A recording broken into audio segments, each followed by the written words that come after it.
അതാണ് സാർ പരന്ത ദേവസി.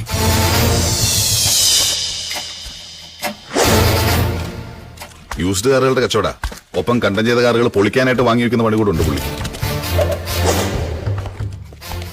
കഴിഞ്ഞ ദിവസം 8 പഴയ മാരുതി കാറുകൾ പുള്ളി ഒറ്റ പാർട്ടിക്ക് വിറ്റു. അതെനിക്ക് സംശയം തോന്നിയത്. ആർക്ക് വിറ്റു? അതാ സാർ പ്രശ്നം. ആളെ കണ്ടാ പുള്ളിക്കറിയാം, മറ്റു ഡീറ്റെയിൽസ് ഒന്നും അറിയില്ല എന്നാ പറഞ്ഞ. ആ പറച്ചിൽ ശരിയല്ലല്ലോ. എത്ര കാറാ താൻ വിറ്റത്? എത്ര? 8. താനെന്താ നിലത്ത് നോക്കി സംസാരിക്കുന്ന? മുഖത്ത് നോക്കി സംസാരിക്കടോ. ആർക്കാ താൻ കാറ് വിറ്റത്? അതൊന്നും അറിയില്ല സാർ. ഇവിടെ മുഖത്ത് നോക്കി പറയടോ. 1ഉം 2ഉം അല്ല, 8 കാറുകളാ വാങ്ങിയത് ഒരാൾ. എന്നിട്ടെന്താ ചോദിച്ചില്ലേ ആൾ ആരാണെന്നും എന്തിനാ ഇത്രയും കാറുകൾ വാങ്ങിയതെന്നും? ഷോറൂം കച്ചവടം ഒന്നും അല്ലല്ലോ ഇവിടെ.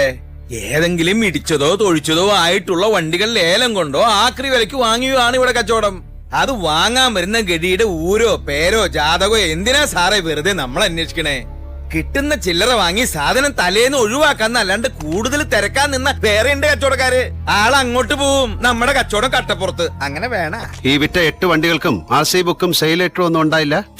ഇതൊക്കെ ഒരു അഡ്ജസ്റ്റ്മെന്റ് കച്ചവടം അല്ലേ സാറേ? പൊളിക്കുന്ന വണ്ടിക്ക് എന്തിനാ കടലാസ്? തോമസേ, ഇവനെ വണ്ടി കയറ്റേ. അയ്യോ സാറേ, സെന്റ് തോമസ് സത്യമായിട്ടൊന്നും അറിയാത്തതുകൊണ്ടാ ഞാൻ പറയാത്തത്.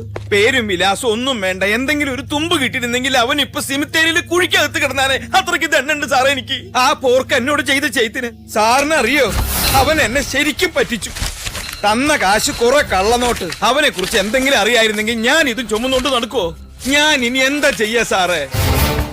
ഒരു വൈൽഡ് ഹണ്ട് തന്നെ വേണം മാരുതി കാറുകൾക്ക് വേണ്ടി. Alert all, highway petrol, rural stations and check post. സംശയം തോന്നിയ ഡ്രൈവറെ വണ്ടി കസ്റ്റഡി എടുക്കാൻ പറയും. Sergeant, pass message. സർ